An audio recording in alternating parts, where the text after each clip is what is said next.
Hello everyone, Sire here. I hope you're doing well.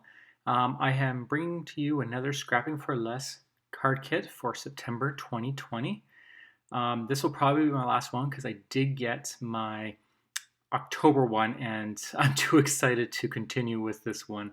So that being said, if you are interested in me finishing off September's, just let me know and I definitely can create some cards. But if it doesn't matter to you, then I will just keep going forward. That's just how my channel seems to work. So for this one, this is working for collection number 3, and it came with that really adorable, almost like a Raggedy Ann or Andy scarecrow. So off camera, I had colored that because I was just coloring off screen just for some fun one evening, and I decided to color that in using my Prisma colored pencils and just playing around with different shades of blue and orange and some like yellows and beiges for the hair. So once that was done, I did fussy cut that out and left a little white border. When it comes to these kits, I do love playing around with the pattern paper, just trying to be a little creative with what you can do. And so I took this one piece, which I really loved, and I decided to fussy cut out both borders, and I'm going to use that as the borders of my card. I could have trimmed it down a little bit more, but it's not bad. I don't mind it. I probably would have cut a little bit more just to get a little more of the background because it does become a little blocky, but that's okay. And then I did take the green with the leaves on it and a piece of the dark blue, and I'm going to now create a scene for the background. I really like these colors, and I love how it turned out. This is what I love doing with pattern papers. I'm not one to follow sketches as much, although I do like it.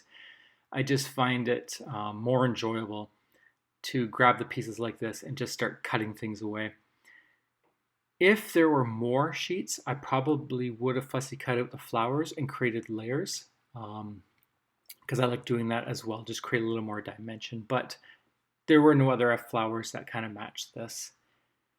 I am going to glue down this blue piece across the whole card with some double-sided tape. And the reason for this is it's just easier when I put the grass down or the green piece that I don't have to measure it perfectly so that there's no white or uneven gap between the two layers.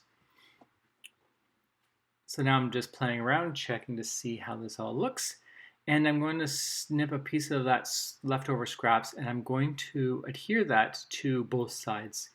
And the reason I do this is because that dark blue piece in the center is one layer higher than the green one. So I'm just going to add a little bit of height to both sides so that they don't sag down on the card.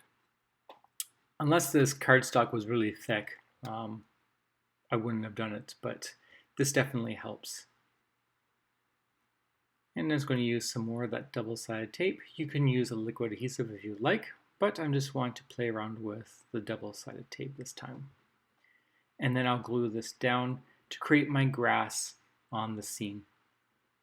I didn't need to worry about covering the whole background with the dark blue because I am going to cover both sides with the border. So it's okay to leave some space, and then that lets me have more leftover dark blue paper for another card that I can play with. I did add a little, these are from Love from Lizzie. It's a dark blue shiny peel off sticker. You actually won't see it because the little scarecrow will cover it, but I like doing that to separate two layers. It just creates a nice transition piece. You can also do that with a piece of cardstock. You can mat it. Like there's different ways you can do it. And then I decided to add a little bit to the sky. I'm going to create a little cloud, just winging it. I'm just going to move it around and just create a little cloud. Although the background is very dark and you think nighttime, I wasn't thinking that. I was just thinking it's blue and I like it. So you could have taken it as nighttime, but I guess there's clouds at nighttime, so sure, right? It really doesn't matter. Um, I just like to play around, and that's what I'm doing. Just letting my imagination soar and just um, let pattern paper kind of help me decide what I want to do. And the thing is, I could have created this cloud and not liked it, and I could just put it aside. It doesn't matter, but you don't want to stop yourself from creating something just in case. I did use a black gel pen to create stitch marks around, which kind of made me kind of match the stitch marks on the scarecrow's mouth. Next thing I'm going to do is prop my little scarecrow up. I was debating, should I prop the scarecrow up? Should I prop up the borders? But I decided I'm going to prop up my scarecrow with some double-sided foam tape. And this tape I received from Michael's. It's relatively cheap, and you get 3 rolls of it. You don't get much, but it's not too expensive. So if you're in you are at Walmart, definitely check to see if they have any. When I propped the scarecrow up, I decided I really didn't like the borders flush against the card. I wanted some depth, so I'm like, let's try lifting up the borders as well. Let's just see what it looks like, because I didn't like it glued down. The reason I was doing these borders in the first place was because I wanted to kind of create, at least in my head, kind of like a frame or opening curtains type deal, where they're not fully open and you're kind of seeing through a crack. That's what my initial idea was, but gluing them flat down didn't work. So first I will add some vintage photo around all the edges. Sometimes this works to create a nice separation from the rest of the elements. And this is pretty bright white color, but it still wasn't looking like it stood out enough. So I decided that I will prop up both. I'm just playing around with positioning right now. Where do I want that cloud? Okay, so then I will take that double-sided tape, the same one I used for the scarecrow, and I'm just going to pretty much focus mainly on just the outside. I'm not too fussy about adding it to the whole piece. So let's do the perimeter. It was a little crooked, so I had to pull it off, but it didn't matter. I did tear the paper, but it's okay. The funny thing about this, and you may have noticed that the paper is much longer. I don't know why I was being lazy. I just didn't want to measure or cut it with a paper trimmer. I was like, I'll just glue everything on, and then I'll just trim it with my scissors afterwards. I don't recommend that. It's just fussy trying to cut paper when it's already glued on, and especially when it's foam tape.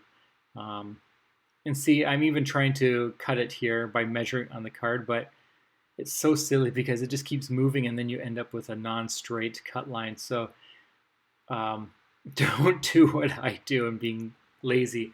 Just take the extra minute to grab your paper cutter and glue it on, because then snip it, because then you'll actually get a nice straight line. So I'm just cutting the overhang again with my large scissors, and then I'll take that peel off and adhere it to the left side of the card. Okay, just peeling that off. Not sure if you guys are getting into the Black Friday sales. There are lots going on. I'm being very picky this year. Last year I bought a lot and I never even used it yet, so being a little more cautious this time. I want to play with the stuff that I have, but I hope you guys are having fun finding great deals out there. There is a lot. Okay, and I'm just going to add a little bit more adhesive just to that one piece on the right side, just because it was sagging a little too much. Okay, so there we go. We got both of our borders on, creating that kind of curtain theme.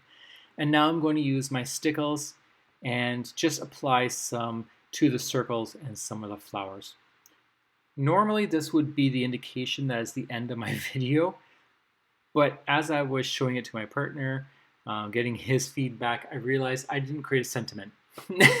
So after I do some shading with some, these are Spectrum Noir gray markers, after I add some shading, I will record the next day to do my sentiment. And on the stamp set, there is a sentiment that says, "Hey fall." I think it's, does it say "Hey fall"? What does it say? "Hey there." I don't know. I was totally guessing. I don't have my card in front of me. So "Hey there," matching the word "hey." And I did adhere that to some of that midnight blue cardstock. This one actually was from another month of card kit. I like to use up my scraps before I start cutting up new cards, or the new ones, but it's the same one. You'll notice there that I didn't get a full coverage stamp, so I took my black gel pen and I'm just going to fill in where I missed and then add the embossing powder again, and then use a pick to just scrape away, because you don't get the fine, it's more globby because it is a gel pen. But that seems to work really well. If you ever find that you need to just add a little bit and you don't have anything else, you can just use a gel pen. That seems to work really well for me. I did trim that down to be about maybe a half an inch, maybe closer to a quarter, and I'm just going to glue that down, just covering a little bit. I don't want to hide too much of my coloring job because I am very happy with how that turned out.